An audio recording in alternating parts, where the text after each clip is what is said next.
ನಮಸ್ಕಾರ ಸ್ನೇಹಿತರೆ, welcome to V Study Mate YouTube channel. ನಾನು ವೆಂಕಟೇಶ್ ಬಿ ಪಾಟೀಲ್ ಅಂತ. ಯಾರೆಲ್ಲ ನನ್ನ V Study Mate YouTube channel subscribe ಮಾಡಿರೋ ಸೊ ಪ್ಲೀಸ್ ಸಬ್ಸ್ಕ್ರೈಬ್ ಮಾಡಿ. ಹಾಗೆ ಬೆಲ್ ಬಟನ್ ಒತ್ತುವ ಮುಖಾಂತರ ಯಾವತ್ತೂ ಕೂಡ ನನ್ನ ವಿಡಿಯೋಗಳಿಗೆ ನೋಟಿಫೈ ಆಗಿ. Once again welcome to V Study Mate YouTube channel. So again ಇವತ್ತು ಕೂಡ ಕರ್ನಾಟಕ ಆರ್ಥಿಕ ಸಮೀಕ್ಷೆ 2023-24 ಡಿಸ್ಕಸ್ ಮಾಡ್ತಾ ಇದೀವಿ. ಈ ಒಂದು ಕ್ಲಾಸು 10ನೇ ಒಂದು ವಿಡಿಯೋ ಆಗಿದೆ. ಆಲ್ರೆಡಿ 9 ಕ್ಲಾಸ್ಗಳನ್ನ ನಾವು ಕಂಪ್ಲೀಟ್ ಮಾಡಿದ್ವಿ. ಅವನ್ನ ಕೂಡ ನೀವು ಆಕ್ಚುಲಿ ಅವೆಲ್ಲ ವಿಡಿಯೋಗಳನ್ನ ಕೂಡ ಈ ಒಂದು ವಿಡಿಯೋದ ಕೆಳಗಿನ ಒಂದು ಡಿಸ್ಕ್ರಿಪ್ಷನ್ ಬಾಕ್ಸ್ ಅಲ್ಲಿ ಲಿಂಕ್ ಕೊಟ್ಟಿರ್ತೀನಿ. ಅವೆಲ್ಲವನ್ನು ಕೂಡ ನೀವು ನೋಡದೇ ಇದ್ರೆ ನೋಡಬಹುದು. Okay, so once again welcome to V Study Mate. So ಇದು ಒಂದು 10ನೇ ಒಂದು ವಿಡಿಯೋ ಆಗಿದೆ. ಡಿಸ್ಕಸ್ ಮಾಡ್ತಾ ಹೋಗೋಣ. ಫಸ್ಟ್ ಕ್ವಶನ್, ಈ ಕೆಳಗಿನ ಯಾವ ಹೇಳಿಕೆಗಳು ತಪ್ಪಾಗಿವೆ ಅಂತ ಕೊಟ್ಟಿದ್ದಾರೆ. ಹೌದಾ, ಈ ಕೆಳಗಿನ ಹೇಳಿಕೆಗಳು ಯಾವ ಹೇಳಿಕೆಗಳು ತಪ್ಪಾಗಿವೆ ಅಂತ ಕೊಟ್ಟಿದ್ದಾರೆ. ಹೇಳಿಕೆ ಎ ಇದೆ, ಕೇಂದ್ರ ಮಾಲಿನ್ಯ ನಿಯಂತ್ರಣ ಮಂಡಳಿ ಅಥವಾ ಇಂಗ್ಲಿಷ್ ನಲ್ಲಿ ನಾವು ಸೆಂಟ್ರಲ್ ಪೊಲ್ಯೂಷನ್ ಕಂಟ್ರೋಲ್ ಬೋರ್ಡ್ ಇವು ಭಾರತದಲ್ಲಿನ ಮಲಿನ ನದಿಗಳನ್ನ ಗುರುತಿಸುತ್ತದೆ ಎಂದು ಕೊಟ್ಟಿದ್ದಾರೆ. ಆಪ್ಷನ್ ಬಿ ಅಲ್ಲಿ ಮಲಿನ ನದಿಗಳಲ್ಲಿ ಜೈವಿಕ ಆಮ್ಲಜನಕ ಬೇಡಿಕೆ ಅಥವಾ ಬಯೋಲಾಜಿಕಲ್ ಆಕ್ಸಿಜನ್ ಡಿಮ್ಯಾಂಡ್ ಕಡಿಮೆ ಇರುತ್ತದೆ ಅಂತ ಕೊಟ್ಟಿದ್ದಾರೆ. ಅದೇ ರೀತಿ ಕರ್ನಾಟಕದಲ್ಲಿ ಯಾವುದೇ ನದಿಗಳನ್ನ ಮಲಿನ ನದಿಗಳೆಂದು ಗುರುತಿಸಲು ಅಂತ ಕೊಟ್ಟಿದ್ದಾರೆ.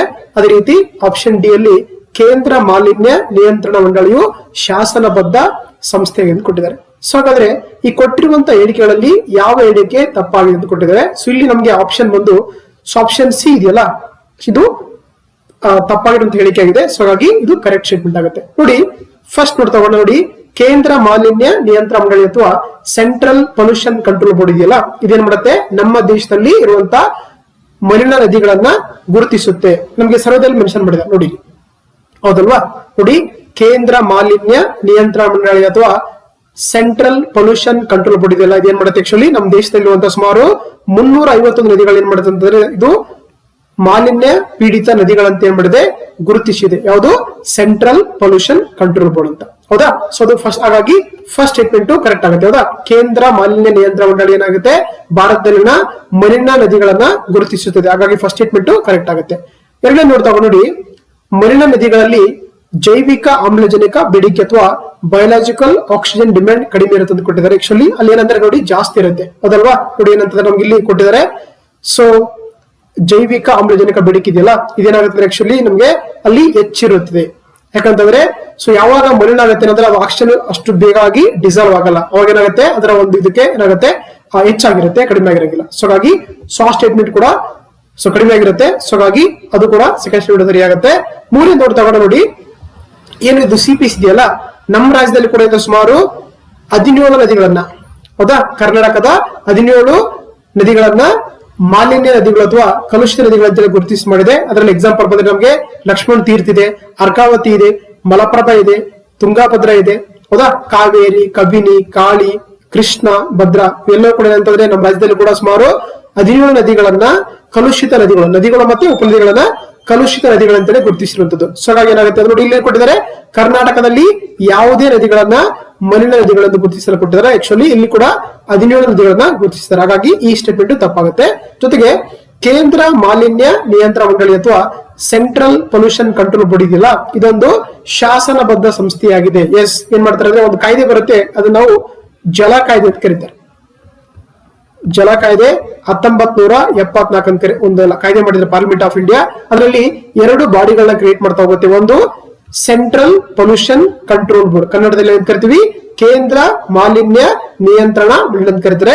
ಅದೇ ರೀತಿ ರಾಜ್ಯಗಳಿಗೆ ಸ್ಟೇಟ್ ಪೊಲ್ಯೂಷನ್ ಕಂಟ್ರೋಲ್ ಬೋರ್ಡ್ ಅಂತ ಕರೀತಾರೆ. ಹೌದಾ, ರಾಜ್ಯ ಮಾಲಿನ್ಯ ನಿಯಂತ್ರಣ ಮಂಡಳಿ ಅಂತ ಕರೀತಾರೆ. ಸೊ ಹಾಗಾಗಿ ಏನಾಗಿದೆ, ಕೇಂದ್ರ ಮಾಲಿನ್ಯ ನಿಯಂತ್ರಣ ಮಂಡಳಿ ಅಂತ ಇರೋದು ಶಾಸನಬದ್ಧ ಸಂಸ್ಥೆಯಾಗಿದೆ. ಸೊ ಇದು ಸರಿಯಾಗುತ್ತೆ. ಇಲ್ಲಿ ಸರಿಯಾದ ಉತ್ತರ ಆಪ್ಷನ್ ಸಿ ಅನ್ನೋದು ಇದು ತಪ್ಪಾದ ಎಣಿಕೆಯಾಗಿದೆ. ಸೊ ಹಾಗಾಗಿ option C is the right answer. Okay, yeah, move to the next question.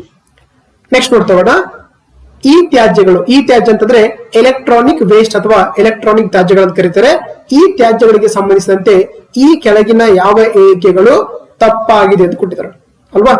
So ತಪ್ಪಾಗಿದೆ ಅಂತ ಕೊಟ್ಟಿದ್ದಾರೆ. ಫಸ್ಟ್ ಸ್ಟೇಟ್ಮೆಂಟ್ ನೋಡ್ತಾ ಹೋಗೋಣ. ಈ ಸ್ಟೇಟ್ಮೆಂಟ್ ಕಂಪ್ಯೂಟರ್, ಲ್ಯಾಪ್ಟಾಪ್ಗಳು, ಕ್ಯಾಲ್ಕುಲೇಟರ್, ಟಿವಿ ಮತ್ತು ವಾಷಿಂಗ್ ಮಿಷಿನ್ಗಳು ಈ ತ್ಯಾಜ್ಯಗಳಿಗೆ ಮೂಲಗಳಾಗಿವೆ ಅಂತ ಕೊಟ್ಟಿದ್ದಾರೆ. ಸೆಕೆಂಡ್ ಬಿ ಸ್ಟೇಟ್ಮೆಂಟ್ ನೋಡ್ತಾ ಹೋಗೋಣ. ಇವುಗಳು ಜೈವಿಕ ವಿಘಟನೆ ಹೊಂದುವುದಿಲ್ಲ, ಅಂದ್ರೆ ಬಯೋಡಿಗ್ರೇಡಬಲ್ ಅಲ್ಲ ಅಂತ ಕೊಟ್ಟಿದ್ದಾರೆ. ಮೂರನೇ ನೋಡ್ತಗೋಣ, ಇವುಗಳು ಪರಿಸರದ ಮಾಲಿನ್ಯಕ್ಕೆ ಪ್ರಮುಖ ಕಾರಣಗಳಾಗಿವೆ ಅಂತ ಕೊಟ್ಟಿದ್ದಾರೆ. ಆಪ್ಷನ್ ಡಿ ಅಲ್ಲಿ ಭಾರತವು ಪ್ರಪಂಚದಲ್ಲಿ ಅತಿ ಹೆಚ್ಚು ಈ ತ್ಯಾಜ್ಯ ಉತ್ಪಾದಿಸುವಂತ ದೇಶ ಅಂತ ಕೊಟ್ಟಿದ್ದಾರೆ. ಹೌದಾ, ನೋಡಿ ಇಲ್ಲಿ ಕೊಟ್ಟಿರುವಂತ ಹೇಳಿಕೆಗಳಲ್ಲಿ ಯಾವುದು ತಪ್ಪಾಗಿದೆ ಅಂತ ಕೇಳಿದರೆ, ಸೊ ಇಲ್ಲಿ ನಮಗೆ ತಪ್ಪಾದ ಹೇಳಿಕೆ ಬಂದು ಆಪ್ಷನ್ ಡಿ ಇದೆಯಲ್ಲ, ಇದು ತಪ್ಪಾದ ಹೇಳಿಕೆ ಆಗಿದೆ. ಹೌದಾ, ನೋಡ್ತಾ ನೋಡಿ ಫಸ್ಟ್ ಸ್ಟೇಟ್ಮೆಂಟ್ ನಮ್ಗೆ ನಿಮ್ಗೆಲ್ಲ ಗೊತ್ತಿರುತ್ತೆ, ಕರ್ನಾಟಕ ಏನು ಬೆಂಗಳೂರು ಇದೆಯಲ್ಲ, ಬೆಂಗಳೂರಿನ ಎಲೆಕ್ಟ್ರಾನಿಕ್ ಸಿಟಿ ಅಂತ ಕರೀತಾರೆ, ಎಲೆಕ್ಟ್ರಾನಿಕ್ ಹಬ್ ಅಂತ ಕೂಡ ಕರೀತಾರೆ. ಯಾಕಂದ್ರೆ ನಮ್ಮ ಒಂದು ಬೆಂಗಳೂರಲ್ಲಿ ಸಾಕಷ್ಟು ಒಂದು ಎಲೆಕ್ಟ್ರಾನಿಕ್ ಉಪಕರಣಗಳನ್ನ ಏನ್ ಮಾಡ್ತಾರೆ ಅಂದ್ರೆ ಮ್ಯಾನುಫ್ಯಾಕ್ಚರ್ ಮಾಡ್ತಾ ಹೋಗ್ತಾರೆ ಅಲ್ವಾ. ಸೊ ಅದರಲ್ಲಿ ನಮ್ಗೆ ಏನಾಗುತ್ತೆ, ಅದರಿಂದ ಸಾಕಷ್ಟು ಒಂದು ಎಲೆಕ್ಟ್ರಾನಿಕ್ ತ್ಯಾಜ್ಯ ಅಥವಾ ಈ ತ್ಯಾಜ್ಯ ಅಥವಾ ಎಲೆಕ್ಟ್ರಾನಿಕ್ ವೇಸ್ಟ್ ಕ್ರಿಯೇಟ್ ಆಗ್ತಾ ಹೋಗುತ್ತೆ. ಹೌದಾ, ಫಾರ್ ಎಕ್ಸಾಂಪಲ್ ಅಂದ್ರೆ ನಮ್ಗೆ ಕಂಪ್ಯೂಟರ್ಸ್ ಆಗಿರ್ಬೋದು, ಲ್ಯಾಪ್ಟಾಪ್ಸ್ ಗಳಾಗಿರ್ಬೋದು, ಸರ್ವರ್ ಗಳಾಗಿರ್ಬೋದು, ಮೇನ್ ಫ್ರೇಮ್ ಗಳಾಗಿರ್ಬೋದು, ಕಾಪಿಯರ್ಗಳು, ಕ್ಯಾಲ್ಕುಲೇಟರ್ಗಳು, ಹೌದಾ, ಫ್ಯಾಕ್ಸ್ ಮಷಿನ್ಗಳು, ಬ್ಯಾಟರಿ ಸೆಲ್ಗಳು, ಹೌದಲ್ವಾ. ಅದೇ ರೀತಿ ವಾಷಿಂಗ್ ಮಿಷಿನ್ಗಳು, ರೆಫ್ರಿಜರೇಟರ್ಗಳು, ಇವೆಲ್ಲ ಏನಾಗ್ತವೆ ಅಂದ್ರೆ ಆಕ್ಚುಲಿ ಕೆಟ್ಟ ನಂತರ ಏನಾಗ್ತವೆ ಅಂದ್ರೆ ಅವುಗಳು ಈ ತ್ಯಾಜ್ಯಗಳಾಗಿ ಮಾರ್ಪಡ್ತವೆ. ಹೌದಾ, ಸೊ ಹಾಗಾಗಿ ಅದು ಕೂಡ ಇತ್ತೀಚೆಗೆ ಒಂದು ಚಾಲೆಂಜ್ ಆಗಿದೆ ಅಂತ ಹೇಳ್ತೀವಿ ನಾವು, ಎಲೆಕ್ಟ್ರಾನಿಕ್ ವೇಸ್ಟ್ ಮ್ಯಾನೇಜ್ಮೆಂಟ್ ಅಂತ ಕರೀತಾರೆ. ಹೌದಾ, ಸೊ ಹಾಗಾಗಿ ಫಸ್ಟ್ ಸ್ಟೇಟ್ಮೆಂಟ್ ಸರಿಯಾಗುತ್ತೆ ನೋಡಿ. ಕಂಪ್ಯೂಟರ್, ಲ್ಯಾಪ್ಟಾಪ್ಗಳು, ಕ್ಯಾಲ್ಕುಲೇಟರ್, ಟಿವಿ, ವಾಷಿಂಗ್ ಮಿಷಿನ್ ಗಳಾಗಿದೆ ಆಕ್ಚುಲಿ ಈ ತ್ಯಾಜ್ಯಗಳಿಗೆ ಒಂದು ಮೂಲಗಳಾಗಿದೆ. ಫಸ್ಟ್ ಸ್ಟೇಟ್ಮೆಂಟ್ ಸರಿಯಾಗಿದೆ. ಹೌದಾ, ಸೆಕೆಂಡ್ ನೋಡ್ ತಗೊಂಡು ಆಕ್ಚುಲಿ ಇವುಗಳು ಜೈವಿಕ ವಿಘಟನೆ ಹೊಂದುವುದಿಲ್ಲ ಅಂತ ಕರೀತಾರೆ. ಇಂಗ್ಲಿಷ್ ನಲ್ಲಿ ನಾನ್ ಬಯೋಡಿಗ್ರೇಡಬಲ್ ಅಂತ ಕರೀತಾರೆ. ನೋಡಿ ಆಕ್ಚುಲಿ ಇವೇನಾದ್ರೂ ಕೂಡ ವೇಸ್ಟ್ ಆದ ತಕ್ಷಣ ಏನಾದ್ರೂ ಇದನ್ನ ಬಿಸಾಕಿ ಏನಾಗುತ್ತೆ, ಅವುಗಳು ಅಷ್ಟು ಬೇಗವಾಗಿ ಏನಾಗುತ್ತೆ ಮಣ್ಣಿನಲ್ಲಿ, ಪರಿಸರದಲ್ಲಿ ಅವುಗಳು ಏನಾಗುತ್ತೆ ಡಿಗ್ರೇಡ್ ಆಗಲ್ಲ, ವಿಘಟನೆ ಆಗಲ್ಲ. ಹೌದಲ್ವಾ, ಅದಕ್ಕೆ ಇವುಗಳು ಅಂತ ಕರಿತೀವಿ ಅಂದ್ರೆ ಇವುಗಳು ಜೈವಿಕ ವಿಘಟನೆ ಹೊಂದಿದೆ ಅಂತ ಹೇಳಿದ್ರೆ, ಸೊ ಹಾಗಾಗಿ ಈ ಸ್ಟೇಟ್ಮೆಂಟ್ ಕೂಡ ಸರಿಯಾಗುತ್ತೆ. ಮೂರನೇ ನೋಡ್ತಾ ಎಸ್, ಇವುಗಳು ಪರಿಸರ ಮಾಲಿನ್ಯಕ್ಕೆ ಪ್ರಮುಖ ಕಾರಣಗಳಾಗಿದೆ. ನೋಡಿ ಅದೇ ಏನು ಈ ವೇಸ್ಟ್ ಇದೆಯಲ್ಲ, ಇದು ಎಲ್ಲ ಒಂದ್ ಕಡೆ ನದಿಗಳಲ್ಲಿ ಸೇರ್ಕೊಂಡು ವಾಟರ್ ಪೊಲ್ಯೂಷನ್ ಆಗುತ್ತೆ. ಹೌದಾ, ಅದೇ ರೀತಿ ಮಣ್ಣಲ್ಲಿ ಸೇರ್ಕೊಂಡು ಮಣ್ಣಿನ ಒಂದು ಮಾಲಿನ್ಯ ಆಗುತ್ತಾ ಹೋಗುತ್ತೆ, ಗಾಳಿಯಲ್ಲಿ ಸೇರ್ಕೊಂಡು ಏರ್ ಪೊಲ್ಯೂಷನ್ ಆಗ್ತಾ ಹೋಗುತ್ತೆ, ಹೀಗೆ ಆಹಾರದಲ್ಲಿ ಸೇರ್ಕೊಂಡು ಫುಡ್ ಪಾಯ್ಸನ್ ಆಗ್ತಾ ಹೋಗುತ್ತೆ. ಸೊ ಏನಾಗುತ್ತೆ, ಇವುಗಳು ಕೂಡ ಪರಿಸರ ಮಾಲಿನ್ಯಕ್ಕೆ ಪ್ರಮುಖ ಕಾರಣಗಳಾಗಿರುವುದು.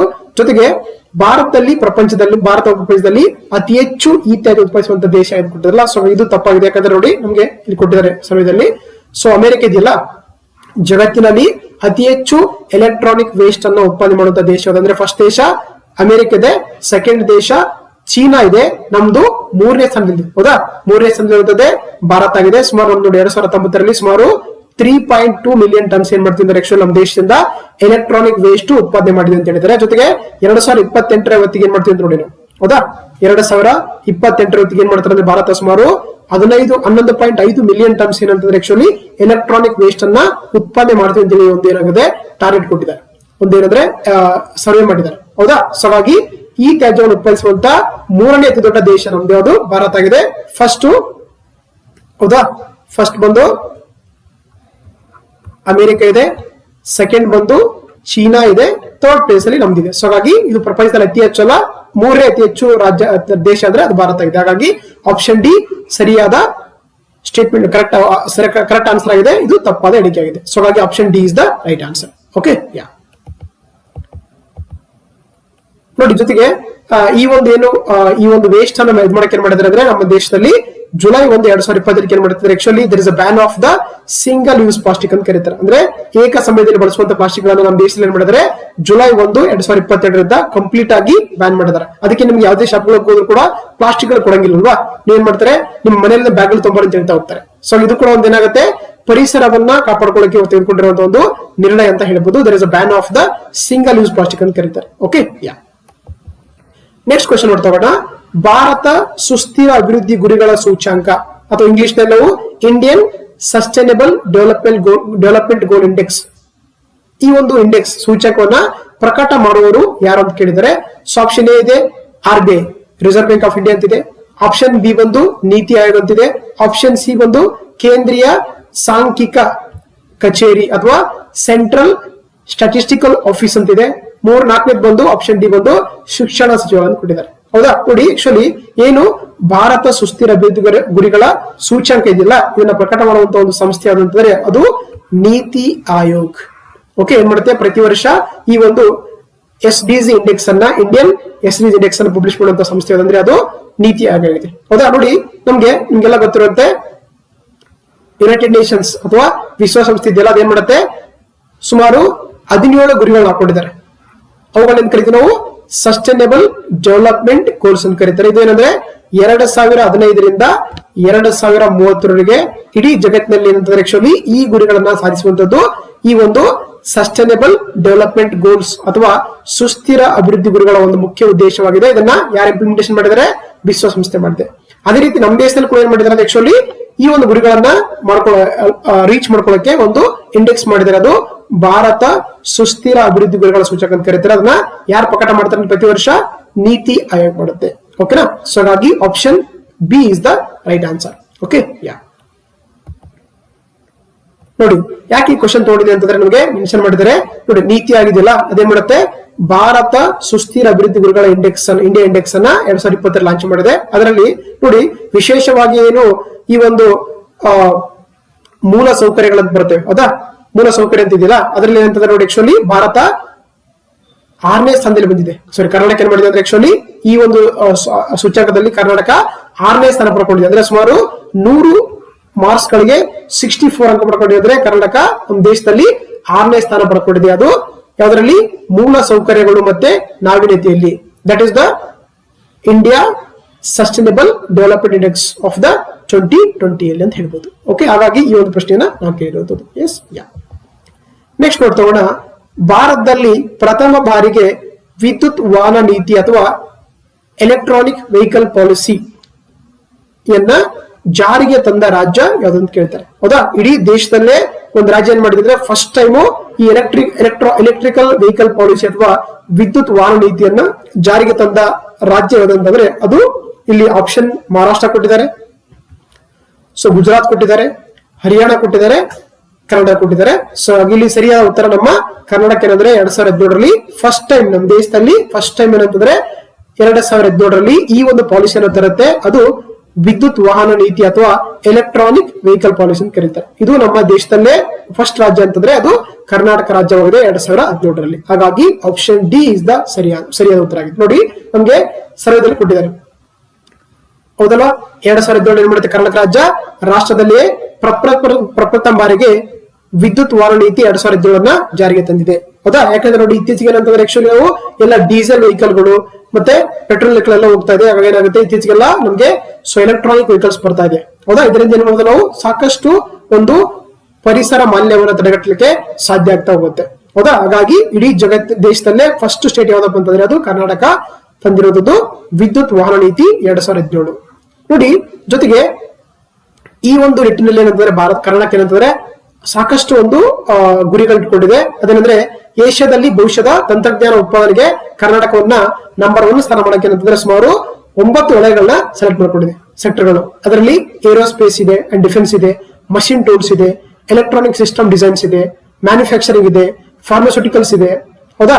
ಆಟೋಮೇಟಿವ್ ಇಂಡಸ್ಟ್ರಿ ಇದೆ, ಹೌದಾ? ಸೊ ಇವೆಲ್ಲವೂ ಕೂಡ ಏನಂತಂದ್ರೆ ಆಕ್ಚುಲಿ ಒಂದು ಇದರಿಂದ ಏನಾಗುತ್ತೆ ನಮ್ಮ ಒಂದು ರಾಜ್ಯಕ್ಕೆ ಸಾಕಷ್ಟು ಫಾರಿನ್ ಡೈರೆಕ್ಟ್ ಇನ್ವೆಸ್ಟ್ಮೆಂಟ್ ಬರುತ್ತೆ. ಜೊತೆಗೆ ಇದರಿಂದ ಸಾಕಷ್ಟು ಉದ್ಯೋಗ ಕೂಡ ಸೃಷ್ಟಿಯಾಗುತ್ತೆ. ಜೊತೆಗೆ ಇವುಗಳಿಂದ ಏನಾಗುತ್ತೆ ನಮ್ಮ ಒಂದು ಪರಿಸರವನ್ನು ಕಾಪಾಡಿಕೊಡಕ ಸಾಧ್ಯ ಆಗ್ತಾ ಹೋಗುತ್ತೆ. ಸೊ ಹಾಗಾಗಿ ಇಲ್ಲಿ option D is the right answer ಆಗುತ್ತೆ. ಓಕೆ,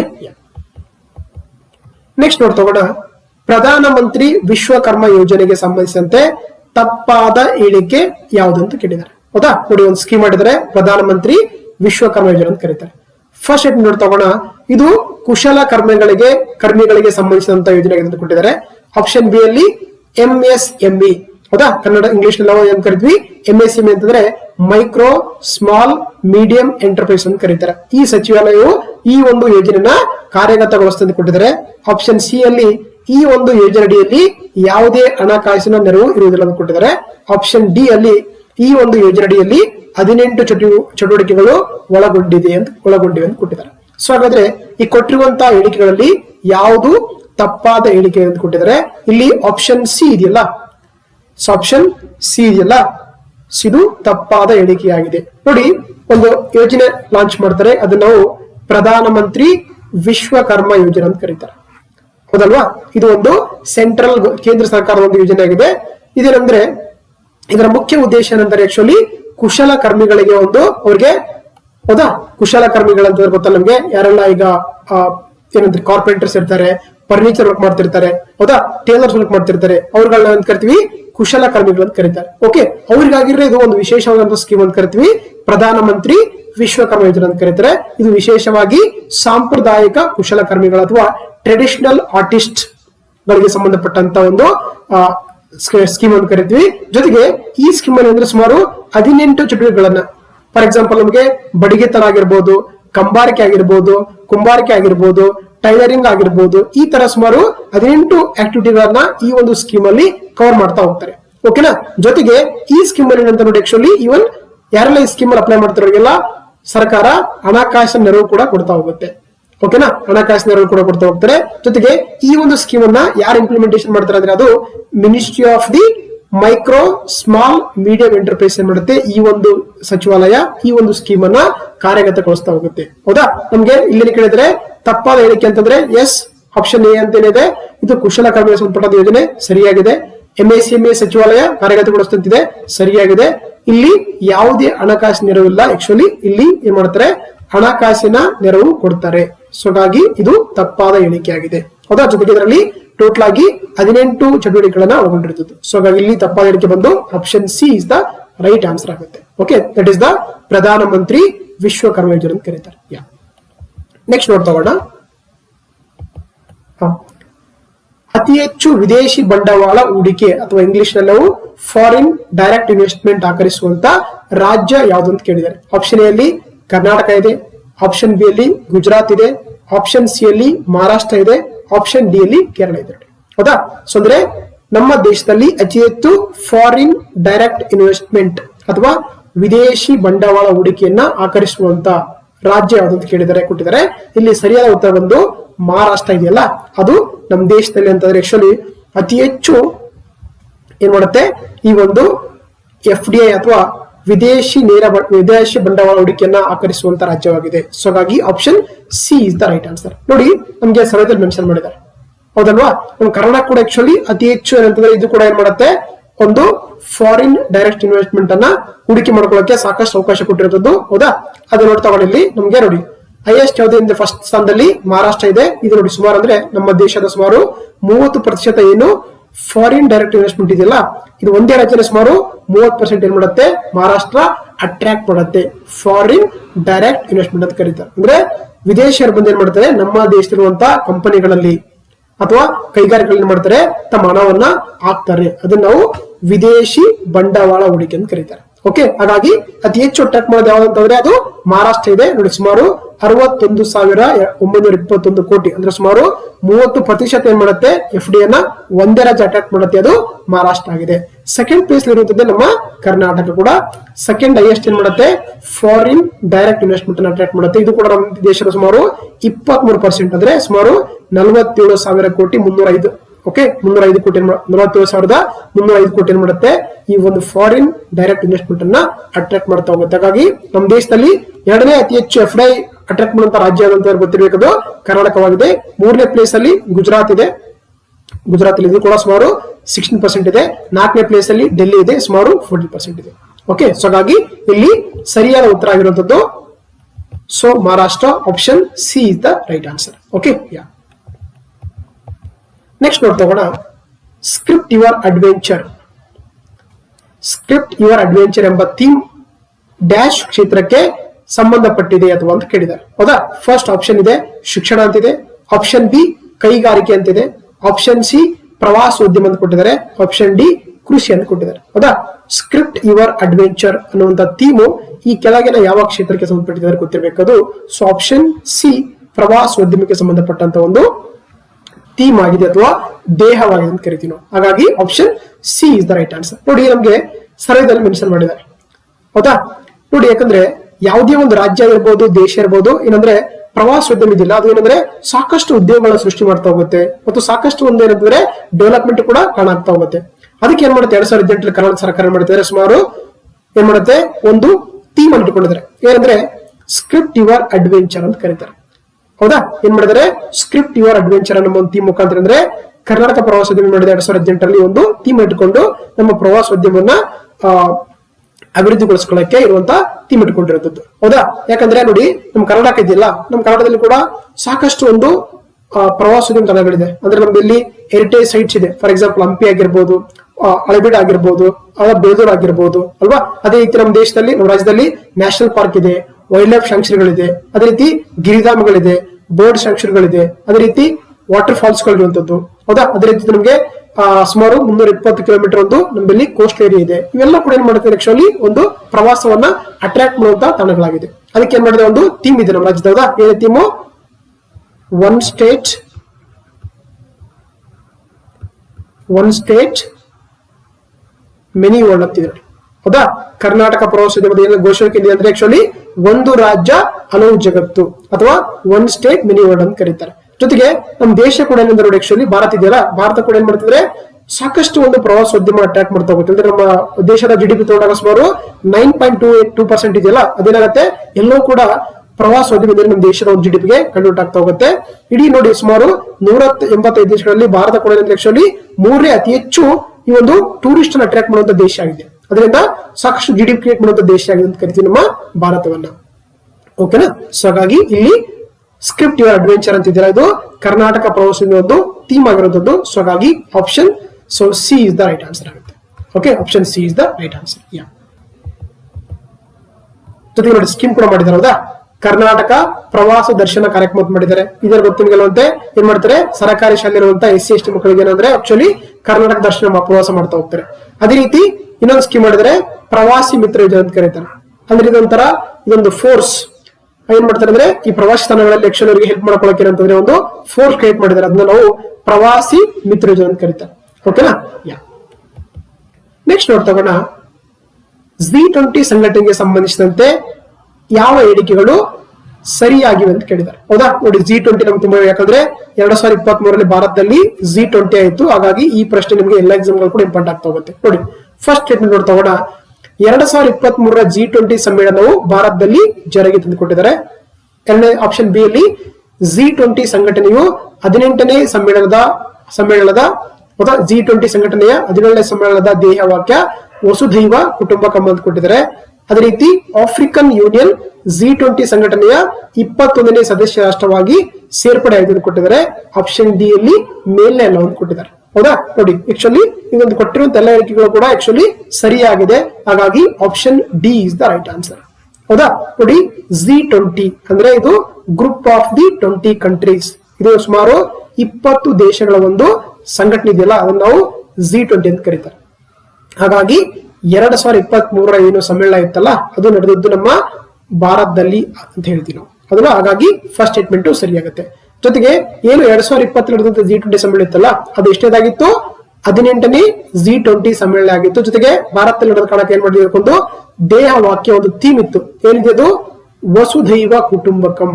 ಅಂದ್ರೆ the world is A single family ಅಂತ ಕರೀತಾರೆ. ಇಡೀ ಜಗತ್ತಿನ ಒಂದು ಕುಟುಂಬ, ನಾವೆಲ್ಲರೂ ಕೂಡ ಆ ಒಂದು ಕುಟುಂಬದ ಸದಸ್ಯರು ಅಂತ ಹೇಳ್ತಾ ಹೋಗುತ್ತೆ. ದಟ್ ಇಸ್ ಕಾಲ್ಡ್ ದ ವಸುಧೈವ ಕುಟುಂಬಕಂ ಅಂತ ಕರೀತಾರೆ. ಹಾಗಾಗಿ ಇದು ಎಲ್ಲಿಂದ ತಗೊಂಡಿದ್ದಾರೆ ಅಂತ ಗೊತ್ತಿರ್ಬೇಕು ನಮಗೆ. ಇದು ಈ ಒಂದು ವಾಕ್ಯ ತಗೊಂಡಿದ್ದೆ ಅಂತಂದ್ರೆ ಮಾ ಉಪನಿಷತ್, ವೆರಿ ಇಂಪಾರ್ಟೆಂಟ್.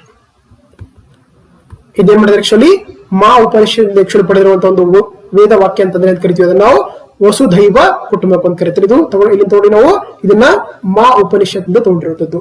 ಓಕೆ, ಜೊತೆಗೆ ಏನು 2023 G20 ಸಮ್ಮೇಳನ ಆಯ್ತಲ್ಲ, 18 ಸಮ್ಮೇಳನ ಆಯ್ತಲ್ಲ, ಅದಕ್ಕೆ ಏನಾಯ್ತು ಆಕ್ಚುಲಿ ಆಫ್ರಿಕನ್ ಯೂನಿಯನ್ ಅಂತ ಒಂದು ಹೊಸ ಸಂಘಟನೆ, ಒಂದು ಏನಾಯ್ತು ಒಂದು ದೇಶ, ಒಂದು ಸಂಘಟನೆ ಆಯ್ತು ಆಕ್ಚುಲಿ ಈ G20 ಸಂಘಟನೆಗೆ ಸೇರ್ಕೊಂಡು. ಎಷ್ಟೇನದು? 21ನೇ ಒಂದು ಸದಸ್ಯ ರಾಷ್ಟ್ರವಾಗಿ. ಹೌದಲ್ವಾ? ಹಾಗಾಗಿ ಇದು ಆಕ್ಚುಲಿ ಈಗೇನಾಗಿದೆ, ಅದು G20 ಅಲ್ಲಿ ಏನಾಯ್ತದು G21 ಆಯ್ತು ಈಗ. ಹೌದಲ್ವಾ? ಸೊ ಹಾಗಾಗಿ ಎಸ್, ಅದು ಕೂಡ ಕರೆಕ್ಟ್ ಆಗುತ್ತೆ. ಸೊ ಕೊಟ್ಟಿರುವಂತ ಎಲ್ಲ ಹೇಳಿಕೆಗಳು ಕೂಡ ಸರಿಯಾಗಿದೆ ರಿಗಾರ್ಡಿಂಗ್ ದ G20. ಹಾಗಾಗಿ option D is the right answer. Okay, ನೋಡಿ ಯಾಕೆ ಈ ಪ್ರಶ್ನೆ ತಗೊಂಡಿದ್ದೆ ಅಂತಂದ್ರೆ ನಮಗೆ ಸರ್ವೇದಲ್ಲಿ ಮೆನ್ಷನ್ ಮಾಡಿದ್ದಾರೆ. ಸೊ ಏನು G20 ಸಮ್ಮೇಳನ ಆಯ್ತು 2023 ಅದು ನಮ್ಮ ದೇಶದ ಹಲವಾರು ಕಡೆ ಏನಂತಂದ್ರೆ ಆಕ್ಚುಲಿ ಹಲವಾರು ದೇಶದ ರಾಜ್ಯಗಳು ಕೂಡ ಆಯ್ತು. ಅದೇ ರೀತಿ ನಮ್ಮ ರಾಜ್ಯದಲ್ಲಿ ಬಂದಾಗ ಕೂಡ ಆಕ್ಚುಲಿ ಈ ಒಂದು ಸಮ್ಮೇಳನಗಳನ್ನ ಹಂಪಿಯಲ್ಲಿ ಮಾಡಿದ್ರು. ಅದೇ ರೀತಿ ಬೆಂಗಳೂರಲ್ಲಿ ಕೂಡ ಕೆಲವೊಂದು ಸಮ್ಮೇಳನಗಳನ್ನ, ಈ ಒಂದು ಸಬ್ ಸಮ್ಮೇಳನಗಳನ್ನ ಆಕ್ಚುಲಿ ನಮ್ಮ ರಾಜ್ಯದಲ್ಲಿ ಕೂಡ ಮಾಡಿರುವಂತದ್ದು. ಹಾಗಾಗಿ ನಮ್ಗೆ G20 ತುಂಬಾ ಇಂಪಾರ್ಟೆಂಟ್ ಆಗ್ತಾ ಹೋಗುತ್ತೆ. ಜೊತೆಗೆ ಒಂದು ಡಿಕ್ಲರೇಷನ್ ಮಾಡ್ತಾರೆ, ಅದಕ್ಕೆ ಏನಂತ ಕರಿತೀವಿ ನಾವು? ಡೆಲ್ಲಿ ಡಿಕ್ಲರೇಷನ್ ಕರಿತೀವಿ, ವೆರಿ ಇಂಪಾರ್ಟೆಂಟ್. ಓಕೆ, ಕೊನೆಯದಾಗ ಏನ್ ಮಾಡ್ತಾರೆ ಆಕ್ಚುಲಿ G20 ಸಮ್ಮೇಳನ ಏನ್ ಮಾಡ್ತಾರೆ, ಒಂದು ಘೋಷಣೆ ಮಾಡ್ತಾರೆ. ಅದೇನ್ ಕರಿತೀವಿ ನಾವು? ಡೆಲ್ಲಿ ಘೋಷಣೆ ಅಥವಾ ಡೆಲ್ಲಿ ಡಿಕ್ಲರೇಷನ್ ಕರೀತಾರೆ, ಗೊತ್ತಿರ್ಬೇಕು ನಿಮ್ಗೆ. ಹೌದಾ? ಸೊ ಹಾಗಾಗಿ option D is the right answer. Next ನೋಡ್ತಾ ಈ ಶ್ರಮ ಪೋರ್ಟಲ್ ಡ್ಯಾಶ್ ಗೆ ಸಂಬಂಧಿಸಿ ಅಂತ ಕೇಳಿದ್ದಾರೆ. ಆಪ್ಷನ್ ಎ ಬಂದು ಸಂಘಟಿತ ಕಾರ್ಮಿಕರು, ಇಂಗ್ಲಿಷ್ ನಲ್ಲಿ ನಾವು ಆರ್ಗನೈಸ್ಡ್ ಅಥವಾ ಫಾರ್ಮಲ್ ಲೇಬರ್ಸ್ ಅಂತ ಕರೀತಾರೆ. ಎರಡನೇದು ಬಂದು ಅಸಂಘಟಿತ ಕಾರ್ಮಿಕರು ಅಂತ ಕರೀತಾರೆ, ಅಥವಾ ಇದನ್ನು ಇಂಗ್ಲಿಷ್ ನಾವು ಅನ್ಆರ್ಗನೈಸ್ಡ್ ಅಥವಾ ಇನ್ಫಾರ್ಮಲ್ ಲೇಬರ್ಸ್ ಅಂತ ಕರೀತಾರೆ. ಮೂರನೇ ಆಪ್ಷನ್ ಅಲ್ಲಿ ಸೈನಿಕರು, ಮಿಲಿಟರೀಸ್ ಅಂತ ಕೊಟ್ಟಿದ್ದಾರೆ. ಆಪ್ಷನ್ ಡಿ ಅಲ್ಲಿ ಸರ್ಕಾರಿ ವೈದ್ಯರು ಅಂತ ಕೊಟ್ಟಿದ್ದಾರೆ. ಹೌದಾ? ನೋಡಿ, ನಮ್ಮ ದೇಶದಲ್ಲಿ ಬಂದಾಗ ಅಂದ್ರೆ ಇವತ್ತು ಕೂಡ ಆಕ್ಚುಲಿ ಮೋರ್ ದನ್ 50% or 60% ಅಂದ್ರೆ ಆಕ್ಚುಲಿ ಇವತ್ತು ಕೂಡ ಏನಾಗುತ್ತೆ, ಅವರೆಲ್ಲ ಕೂಡ ಅನ್ಆರ್ಗನೈಸ್ಡ್ ಅಥವಾ ಇನ್ಫಾರ್ಮಲ್ ಸೆಕ್ಟರ್ ಅಲ್ಲಿ ಅಥವಾ ಅಸಂಘಟಿತ ಕಾರ್ಮಿಕರಾಗಿ ಏನಂದ್ರೆ ಕೆಲಸ ಮಾಡ್ತಿದ್ದಾರೆ. ಅಸಂಘಟಿತ ಕಾರ್ಮಿಕರಾದ್ರೆ ಅವ್ರಿಗೆ ಆಕ್ಚುಲಿ ಯಾವುದೇ ರೀತಿಯ ಹಾಲಿಡೇಗಳು ಇರಂಗಿಲ್ಲ, ಯಾವುದೇ ರೀತಿಯ ಅವ್ರಿಗೆ ಇನ್ಸೂರೆನ್ಸ್ ವಿಮೆಗಳು ಇರಂಗಿಲ್ಲ. ಓಕೆ, ಆದ್ರೆ ಯಾವುದೇ ರೀತಿಯ ಲೈಫ್ ಸೆಕ್ಯೂರಿಟಿ ಇರಂಗಿಲ್ಲ, ಯಾವುದೇ ರೀತಿ ಅವ್ರಿಗೆ ಹೆಲ್ತ್ ಇನ್ಸೂರೆನ್ಸ್ ಇರಂಗಿಲ್ಲ. ಅವ್ರಿಗೆ ಏನ್ ಕರಿತೀವಿ ನಾವು, ಅಸಂಘಟಿತ ಕಾರ್ಮಿಕರು ಅಂತ ಕರೀತಾರೆ. ಓಕೆ, ಅದಕ್ಕೆ ಏನ್ ಮಾಡಿದ್ರೆ ಇತ್ತೀಚೆಗೆ ಸರ್ಕಾರ ಏನ್ ಮಾಡಿದ್ದಾರೆ, ಆಕ್ಚುಲಿ ಒಂದು ಪೋರ್ಟಲ್ ಮಾಡಿದ್ದಾರೆ. ಅದನ್ನ ನಾವು ಇ ಶ್ರಮ್ ಪೋರ್ಟಲ್ ಅಂತ ಕರೀತಾರೆ. ಅದ್ರ ಮುಖಾಂತರ ಏನಂದ್ರೆ ಆಕ್ಚುಲಿ ನಮ್ಮ ಇರುವಂತಹ ಅಸಂಘಟಿತ ಕಾರ್ಮಿಕರು ಏನ್ ಮಾಡ್ತಾರೆ, ಆಕ್ಚುಲಿ ಅದರಲ್ಲಿ ರಿಜಿಸ್ಟರ್ ಆದ್ರೆ ಅವರಿಗೆಲ್ಲ ಒಂದು ಕೂಡ ಸೌಲಭ್ಯಗಳ ಕೊಡಕೊಳ್ಳಕ್ಕೆ ಈ ಒಂದು ಸ್ಕೀಮ್ ಅನ್ನು ಮಾಡಿದ್ದಾರೆ, ಒಂದು ಪೋರ್ಟಲ್ ಮಾಡಿದ್ದಾರೆ. ಅದನ್ನ ನಾವು ಇ ಶ್ರಮ ಪೋರ್ಟಲ್ ಅಂತ ಕರೀತಾರೆ. ಅದನ್ನ ಅಸಂಘಟಿತ ಕಾರ್ಮಿಕ ಸಂಪಟ್ಟಂತ ಒಂದು ಪೋರ್ಟಲ್ ಅಂತ ಕರೀತಾರೆ. ಸೊ ಹಾಗಾಗಿ option B is the right answer. ನೋಡಿ, ನಮ್ಗೆ ಸರ್ವೆ ಮೆನ್ಷನ್ ಮಾಡಿರೋದಾ ಈ ಶ್ರಮ್ ಪೋರ್ಟಲ್ ಅಂತ ಇದೆಯಲ್ಲ, ಏನಾಗುತ್ತೆ ಆಕ್ಚುಲಿ ಅಸಂಘಟಿತ ವಲಯಕ್ಕೆ ಸಂಬಂಧಪಟ್ಟಂತ ಒಂದು ಏನಾಗುತ್ತೆ, ಕಾರ್ಮಿಕರನ್ನ ಇದರಲ್ಲಿ ರಿಜಿಸ್ಟ್ರೇಷನ್ ಮಾಡ್ಕೊಂಡವ್ರಿಗೆ ಸರ್ಕಾರ ಸೌಲಭ್ಯಗಳು ಕೊಡುವಂತದ್ದು ಈ ಒಂದು ಪೋರ್ಟಲ್ ನ ಮುಖ್ಯ ಉದ್ದೇಶ ಅಂತ ಕರೀತಾರೆ. ಅದನ್ನ ನಾವು ಇ ಶ್ರಮ್ ಪೋರ್ಟಲ್ ಅಂತ ಕರೀತಾರೆ. ಓಕೆ, ಇದ್ರಲ್ಲಿ ಯಾರು ಬರ್ತಾರೆ ಅಂತ ನಿಮ್ಗೆಲ್ಲ ಗೊತ್ತಿರುತ್ತೆ. ಹೌದಾ?